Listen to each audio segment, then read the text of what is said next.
All right, so today we're really going to dive deep into the world of cybersecurity. It sounds exciting. Yeah, and, specifically, we're going to unpack some seriously relevant insights from Kendall and Kirsty. I know them. You know them. Oh, yeah, they're big names in the cybersecurity world. Yeah, they are heavy hitters. Definitely. And they recently sat down with David Bombal. For an interview. Yeah, for his YouTube channel. Yeah, I saw that one. Oh, you saw it? Yeah. And let me tell you. What'd you think? What they reveal about the future of cyber threats. Oh, yeah. It's fascinating. It is fascinating. It's a little bit scary, too, I'm not going to lie. Yeah, a little bit scary, definitely. But good stuff, Oh, we're going to talk about everything. Count on me. From surprisingly effective basic attacks. Oh, those are always the ones that get you. The ones you don't see coming, right? Exactly. To the double-edged sword of AI. AI, that's a big one. It is a big one, yeah. Lots to unpack there. And even how quantum computing might just shake things up a bit. Quantum computing, that's like next level stuff. Next level, for sure. Makes my head spin thinking about it. Yeah, it's a lot. It's the future. It is the future, yep. So by the end of this deep dive, you'll not only be in the know about the latest trends. Gotta stay ahead of the curve. Gotta stay ahead. That's right.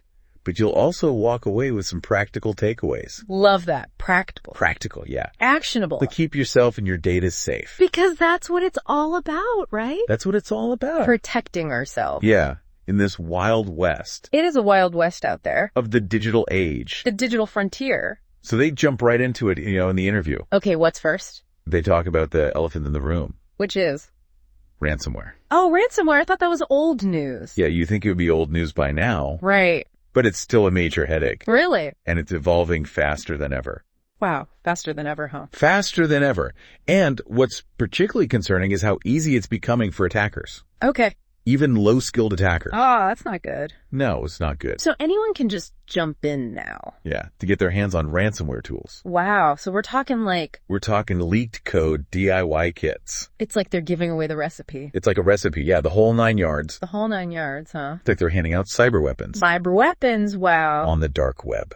Scary stuff. Yeah, for real. So you'd think companies would be getting better at protecting themselves. You would think, right. Right. That they would have learned by now. With all the attacks and everything. But that brings us to a chilling example. Oh, lay it on me. That they highlighted in the interview. Right. The Las Vegas casino attack. Oh, yeah, I remember hearing about that. Last year. This wasn't some amateur operation. No, we're talking a major casino. High rollers, big money. Presumably with decent security. Right. You would assume so. You would assume, yeah. I mean, they have all those cameras and yet they got hit. They got hit hard. Hard by a relatively simple ransomware attack. Simple one? A simple one. How is that even possible? That's the scary part, right? Right. So what's the takeaway here? Yeah, what can we learn from this? What can we learn? What can you and I do? Right, because it could happen to anyone. Absolutely, it could happen to any of us. So what's the key? The key is backups. Backups. Okay, but everyone says that. Everyone says that, but are you doing it? Well, you got to make sure you have them. Okay, point taken. Make sure they're tested. Tested, right. And make sure they're stored securely offsite. Offsite, got it. It's like having an insurance policy for your data. I like that analogy. You hope you never need it. Right. But when you do, you'll be glad you have it. You'll be incredibly grateful. I can see that. So backups, check. Yeah. What else is keeping these experts up at night? Good question. What else? Well, another big one is the rise. The rise of identity-based attacks. Oh, identity theft. That's a classic. Yeah, but we're not just talking about your run-of-the-mill phishing emails here. Oh, so it's more than just phishing. More than just phishing. Oh, no. What else is there? Although those are definitely still a problem. Oh, yeah. My spam folder can attest to that. My spam folder is overflowing. Mine, too. It's unbelievable. But we're talking about sophisticated tactics like vishing. Vishing? What's that? Vishing is where they try to trick you over the phone. Over the phone? So like voice phishing? Voice phishing, exactly. Oh, that's sneaky. And then there's MFA fatigue. MFA fatigue. Now that's a new one. It is. It's a newer one. What is that? Which basically exploits the way multi-factor authentication works. Oh, so they're finding ways around that. They are. That's and then there's adversary in the middle attacks. Adversary in the middle. Wow, that sounds serious. It is. What happens there? Where you're tricked into entering your login on a fake website. A fake website. That looks incredibly real. So it looks like the real deal, but it's not. It's not. It's a trap. Wow, these attackers, they're getting creative. They are getting creative. It's a little impressive in a scary way. In a scary way, for sure, yeah. So how are they even pulling this off? How are they doing it? Yeah, it sounds like something out of a spy movie. It does, it does. All this trickery and deception. Well, the thing is, it's becoming increasingly easy. Easy. How? Attackers are stealing credentials. Stealing credentials, okay. Exploiting vulnerabilities. Exploiting vulnerabilities, right. And using social engineering tactics. Oh, social engineering, that's where they play on your emotions. Exactly. They play on your emotions. Make you let your guard down. To trick you into letting your guard down. I have fallen for that before. I think we all have at some point. You think you're talking to your bank? Or your boss, or even a friend. Right, someone you trust. And bam, you've just handed over your digital keys. The keys to the kingdom. Of the kingdom. Not good. Not good at all. So one alarming statistic that they shared. Okay, hit me with it. That should be a wake-up call. All right. Talos incident response data shows... Talos, that's Cisco's threat intelligence team, right? Right, they show that a whopping 60 to 66%. That's a lot. Of initial attacks. Okay. Start with compromised user accounts. Compromised user accounts. So they're getting in. They're getting... Using accounts that already exist. That already exist within an organization. Wow, that's sneaky. It is sneaky. So think about that. I am. Attackers are getting in using accounts that already exist. That's like an inside job almost. That's like an inside job. But they're not really inside. Right. They're just using someone else's access. They're using someone else's access. That's why it's so crucial to be extra vigilant. Okay. Vigilant. Got it. And to know what to look out for. Right. Know the signs. Know the signs. Know the red flags. Red flags. So they're basically sneaking in through the back door. The back door, huh? The back door. Sneaky, sneaky. Like a wolf in sheep's clothing. A wolf in sheep's clothing. I like that. And they even gave this chilling example of how effective this can be. Okay. What is it? Remember that story about a UK teenager?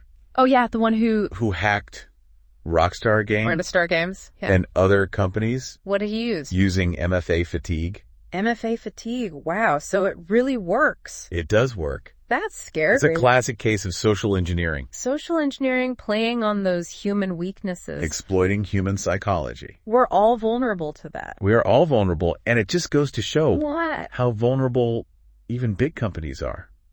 Even the big guys. The big guys, yeah. To these seemingly simple attacks. Seemingly simple, right. Right, because they're not really simple. No, they're not. They're very sophisticated in their own way. So the big question is, what are companies doing wrong?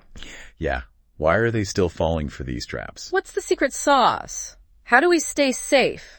Well, the good news... There's good news. Or maybe the bad news, depending on how you look at it. Okay. Is that it often boils down to skipping the basics. Skipping the basics. Skipping the basics. You're kidding. I'm not kidding. So they're not doing the simple things. They're not doing the simple things. Wow, that's hard to believe. Kendall and Kirsty emphasize that so many companies... neglect fundamental security practices. Right. Like the basics. Okay, so give me the basics. What are we talking about? They highlight 3 big ones. All right, I'm ready.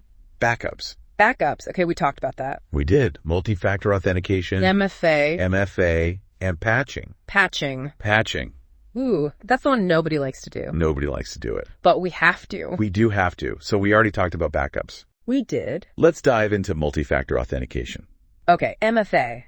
Or MFA. I thought everyone was using that by now. You'd think, right. Isn't that like standard practice these days? You would think, but apparently not. Really? The problem is... What's the problem? That many companies aren't implementing MFA across their entire organization. The whole organization? The whole organization. Okay, so every single device. Every single device. Every single system. Especially anything that's connected to the internet. Got it. So it's like having multiple locks on your door. That's a great analogy. Right? The more locks you have, the harder it is to break in. Makes sense to me. Exactly. And that brings us to patching. Patching. Which, let's be honest, doesn't have the most glamorous reputation. Yeah, it really does. It's like the cybersecurity equivalent of eating your vegetables. I just hate vegetables. It's not exciting. But you gotta do it. But you gotta do it.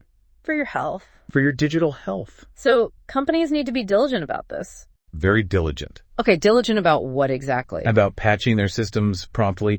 So as soon as those patches come out, as soon as they come out. Okay, but why is it so important? Because it addresses known vulnerabilities. Known vulnerabilities. So think of attackers All right. as constantly scanning the internet for weaknesses. Okay, I'm picturing this. Like a burglar casing a neighborhood. Oh, like they're looking for an easy target. Exactly. They're looking for the house with the broken lock. Right, the one that's easy to break into. So if they find an easy target, Mm-hmm.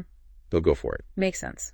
But if a house has all its locks in place Okay. and its security system up to date, Up to date. Got it. the burglar's more likely to move on To an easier target. to an easier target.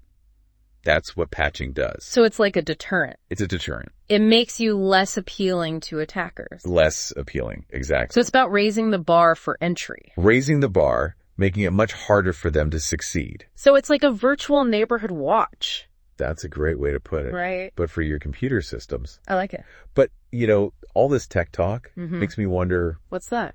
where do people fit into all of this? The human element. The human element. Because after all, We're the weak link. we make mistakes. We click on phishing links. We fall for those social engineering tricks. All those sneaky tactics. How do we address that? That's the $1,000,000 question. Right. Right. Because we can have the most sophisticated security systems in the world. All the bells and whistles. But if people don't know how to use them, Or how to spot a threat. it's all for nothing. It's all for nothing. So Kendall and Kirsty are very clear on this point. Okay, what do they say? User education is absolutely essential. User education. So we need to teach people We need to teach people cybersecurity. how to be more cyber aware Right. and how to avoid falling for those traps Those social engineering traps. that prey on human emotion. Like fear and urgency. So it's not just about firewalls and antivirus software. It's about the people. It's about training people to be the first line of defense. Oh, I like that. The first line of defense. So they suggest some really practical strategies Okay, give me the strategies. for building what they call a positive security culture Positive security culture. I like that. within organization. Okay, so it's not just about the tech. It's about the culture. It's about the people. One idea is to reward people Reward people. for reporting suspicious activity. So if they see something, say something.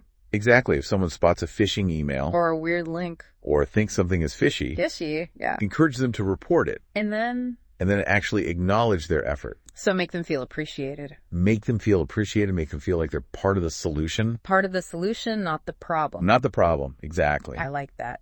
It's like turning everyone into a cyber detective. Cyber detective. That's cool. Yeah, it makes security everyone's responsibility. Everyone's responsibility, not just the IT department's problem. Exactly. It's a shared responsibility. When they also stress the importance Okay. of clear communication Communication, always key. and ongoing training. Training, right? Keep people up to date. Keep them up to date because the threat landscape is constantly changing. It is. It's constantly evolving. So staying ahead of the curve is crucial. So it's about creating a culture of security awareness. That's it, where everyone is informed and empowered to make smart decisions. That's a great goal. Yeah, but all this talk about human behavior Mm. makes me think about the role Listen.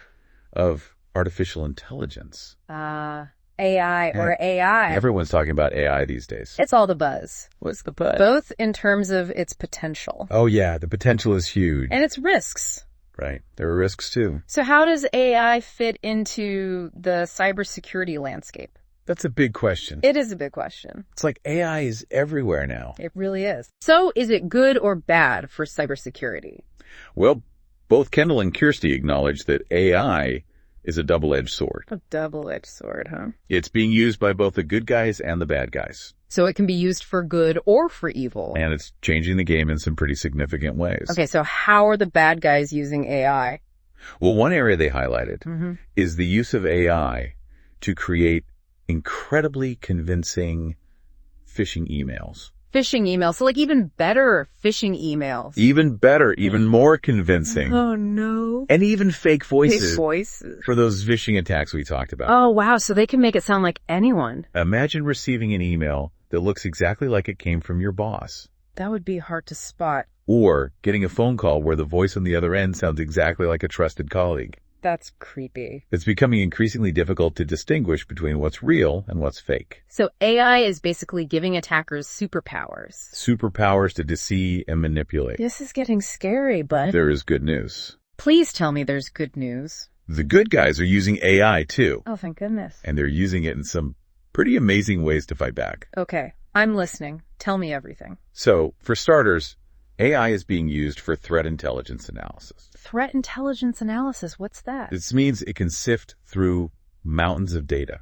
Mountains of data, like big data. Big data to identify emerging threats and patterns of attack that humans might miss. So it's like having an AI-powered detective. Exactly. Always on the lookout. Constantly looking for suspicious activity. That's pretty impressive. It is, but what about all those vulnerabilities? Vulnerabilities, right? The weaknesses in our system. That attackers are always looking for. Can AI help with that too? Absolutely. AI is also being used for vulnerability detection. Vulnerability detection, so it can find those weaknesses before the attackers do. It can scan systems and code to find weaknesses before attackers can exploit them. So it's like having an AI-powered security guard. Patrolling your digital perimeter. Looking for any cracks in your defenses. I like that analogy. It's like having a super smart, always-on security team. Working behind the scenes. To keep us safe. That's reassuring. It is. But there's a big question that a lot of people have about AI. Yeah, what's that? Especially in the context of cybersecurity. Okay. Will it replace human jobs? Oh, that's the big one, the question everyone's asking. Are we all going to be replaced by robots? Replaced by robots, that's the fear. It is, but Kendall and Kirsty believe... What do they believe? That while AI will definitely change the nature of cybersecurity work. Okay, so it will change things. It will change things. But it won't necessarily replace us. It won't make humans obsolete. So it's not about humans versus machines. It's about humans and machines working together. I like that, a partnership. Exactly, and that's why they emphasize the importance of adaptability. Adaptability, okay. And soft skills. Soft skills. Yeah. And cybersecurity. I thought it was all about coding and hacking. Well, it's more than that. So what kind of soft skills are we talking about? Think curiosity. Curiosity, okay. Critical thinking. Critical thinking, right. Problem solving. Problem solving, got it. And the ability to learn and adapt quickly. So being a quick learner. These are the skills that AI can't replicate. At least not yet. At least not yet. And they'll become increasingly valuable as the threat landscape continues to evolve. So it's not enough to just be a tech whiz anymore.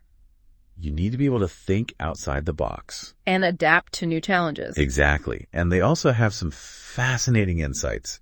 Ooh, tell me more. Into the potential impact of another emerging technology. Another one. We've already talked about AI. What else is there? Quantum computing. Quantum computing. That's the one that everyone's talking about. It's the one that really gets people talking, right? It's like mind-blowing. I've heard a lot of hype and some pretty scary predictions about how quantum computing is going to break all of our current encryption methods. Oh, yeah. I've heard that too. Like, it's going to be the end of privacy as we know it. The end of privacy, yeah. So is it something we should be worried about? That's what I want to know. Are we all doomed? Well, Kirsty, with her background in math and her experience in cybersecurity, provided a much-needed dose of reality. Okay, so what's the reality?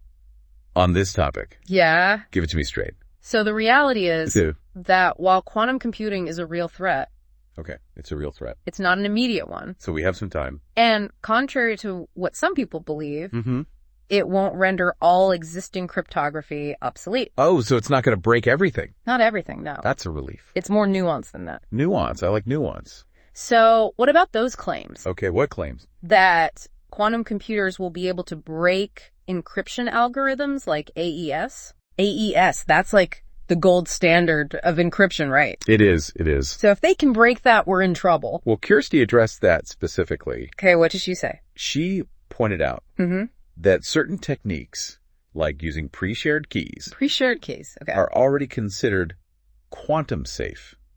Quantum safe? What does that even mean? Essentially, these methods use a different approach to encryption. Okay. That quantum computers, at least as we understand them now, can't easily crack.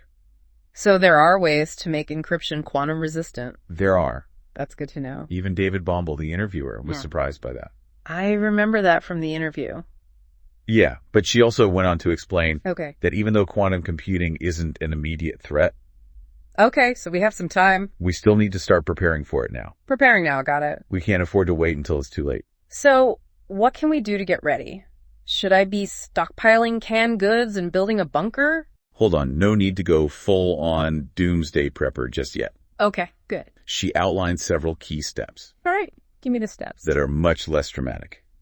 Okay, I'm all ears. First, create an asset inventory. An asset inventory. What's that? It's basically figuring out Okay. all the systems and data. All the systems and data that need long-term protection. Like term protection. Got it.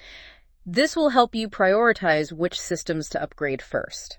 So you don't waste resources on systems that are about to be replaced anyway? Exactly. Makes sense. And she also advised prioritizing migration. Prioritizing migration, okay. Based on data sensitivity. So data sensitivity, right. And system life cycle. System life cycle. So focus on the data that's most critical. And most critical. And the systems that are going to be around for a while.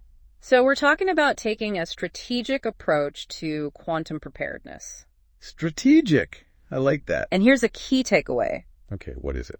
Stay informed. Stay informed, all right? Kirsty emphasized the importance of staying up to date. Okay, up to date on what? On emerging quantum-resistant algorithms and protocols. So I should be refreshing my feed on quantum cryptography breakthroughs. Well, maybe not your everyday social media feed. Okay, good point. But it's a good idea to follow organizations like the IETF and NIST. IETF and NIST, got it. They're working on developing these new standards. So they're the experts. They are. And they'll keep me in the loop. They will. So follow the experts. Follow the experts, check. Stay informed. Stay informed, check. Don't panic. Don't panic, check. Any other advice for dealing with the quantum threat? Yeah, give me the cheat sheet. Well, yes, and this is important. Don't try to DIY your own quantum-resistant solutions. Oh, so don't try to be a hero. Don't try to be a hero. It's tempting to think you can outsmart the quantum apocalypse. Yeah, I can see how that would be tempting. But trust me, it's not a good idea. Not a good idea. Got it. Instead, rely on well-established libraries and protocols. So, leave it to the pros. Leave it to the pros. Good advice. But speaking of pros, what about us aspiring cybersecurity professionals? For those of us who are fascinated by all of this. Yeah, the ones who are listening to this deep dive. Right, maybe even thinking about a career in cybersecurity. A career in cybersecurity, it's a hot field. It is a hot field. But is there even a future for us humans? Yeah, in this world of AI and quantum threats. It feels like the robots are taking over.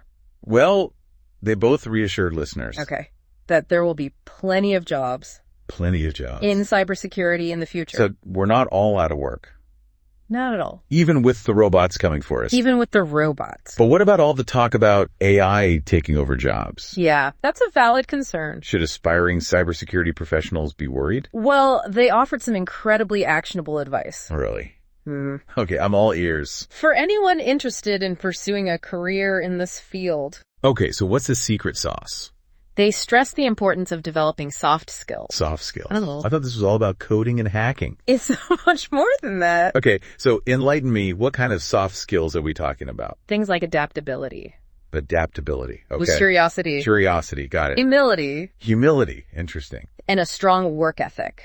So it's not just about being a tech whiz. It's about being a well-rounded individual. Okay, I see. Someone who can think critically and solve problems. Exactly. And Kirsty shared a really inspiring example. Oh, I love her examples. What was it this time? Of a friend of hers who built a home display to show train times and weather.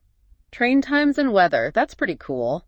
Just for fun. So it's about passion projects. It shows that you don't need a fancy degree or a job title. You can just start learning. To start learning and developing your skills. On your own time. You can start exploring and experimenting right now. I love that. It's empowering. It shows that passion and curiosity can take you far. Even in a field as technical as cybersecurity. Absolutely. And they also highlighted the importance of seeking out internships. Internships, okay. And real-world projects. To gain practical experience. And build a portfolio. So it's about getting your hands dirty. Getting your hands dirty. I like that. And actually doing the work. Not just reading about it. And their final piece of advice. Okay, the grand finale. Was to network with other professionals in the field. Networking, so it's all about who you know. Well, not exactly. Okay, what is it about then? It's more about building relationships. Building relationships. Okay. Learning from those who have been there and done that. So finding mentors. Buddy mentors, yeah. And learning from their experience. And opening yourself up to new opportunities. So it's about community and mentorship. Exactly. I can see how that would be valuable. And speaking of partnerships. Partnerships, what about them? They also had some interesting thoughts on how the recent acquisition. Acquisition, which one? Of Splunk by Cisco. Oh yeah, Splunk and Cisco, that was big news. Is going to impact the cybersecurity landscape. So What do they think? Good or bad? Well, for starters, it gives Splunk customers access to Talos incident response services. Talos, that's Cisco's threat intelligence team, right? You got it. So Splunk customers get access to that now. Which is a huge win. It is. Talos is like the A-team of cybersecurity. Yeah, one of those respected incident response teams in the world. So it's like having a cybersecurity SWAT team on call.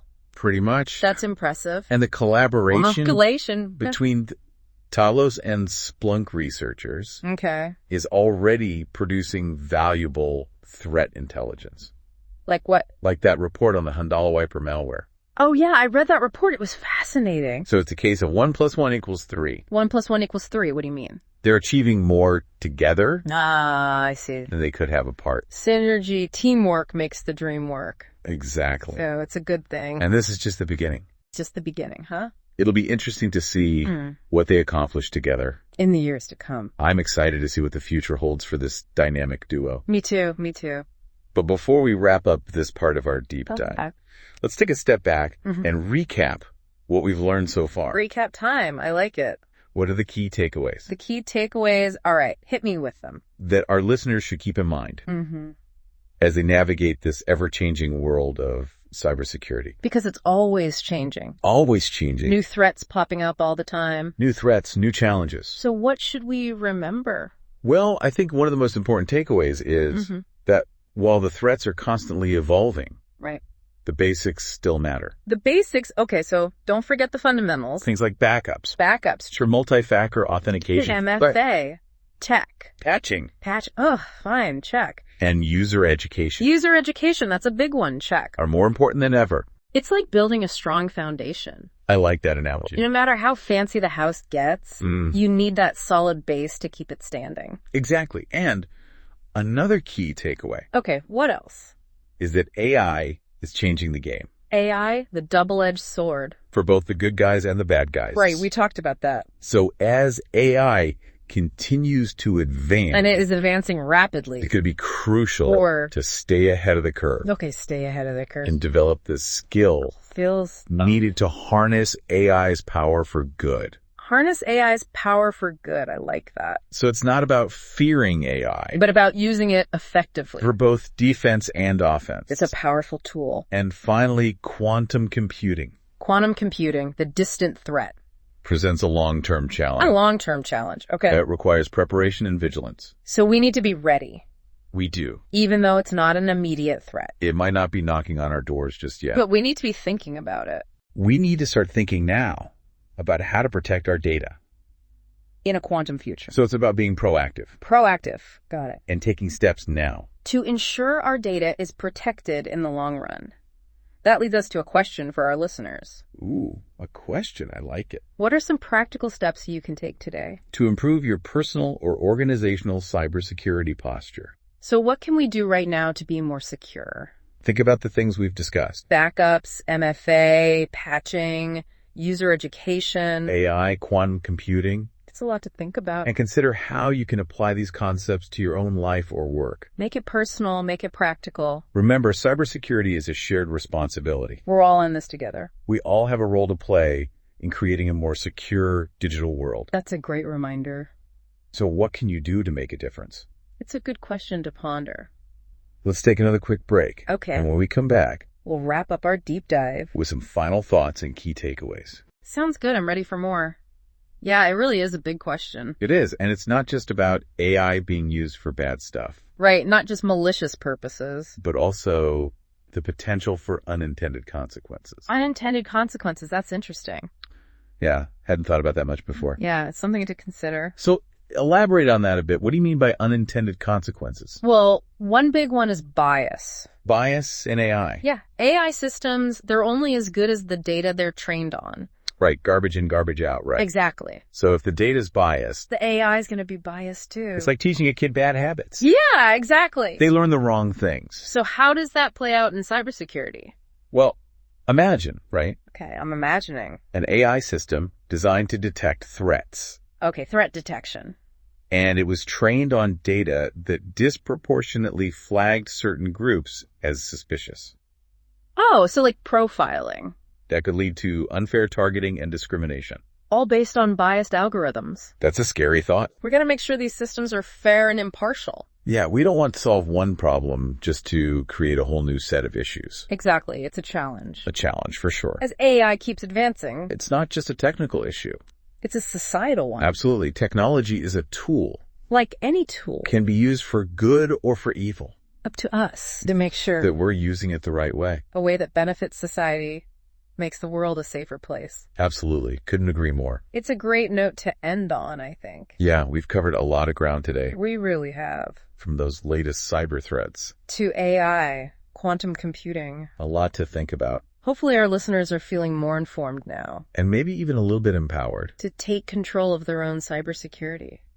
It's been a wild ride, this deep dive. A wild ride indeed. I've learned a lot. Me too. So thanks to Kendall and Kirsty. Yeah, they're rock stars. For sharing their insights with David Bombal. And for you, breaking it all down for us. Happy to do it. Glad you enjoyed it. It's been a pleasure. And for our listeners, if you're hungry for more information. Yeah, if you want to learn more. On any of the topics we've discussed today. Be sure to check out the show notes. Links to additional resources. We got you covered. And as always. We love hearing from you. Share your thoughts and questions with us. On social media, on our website.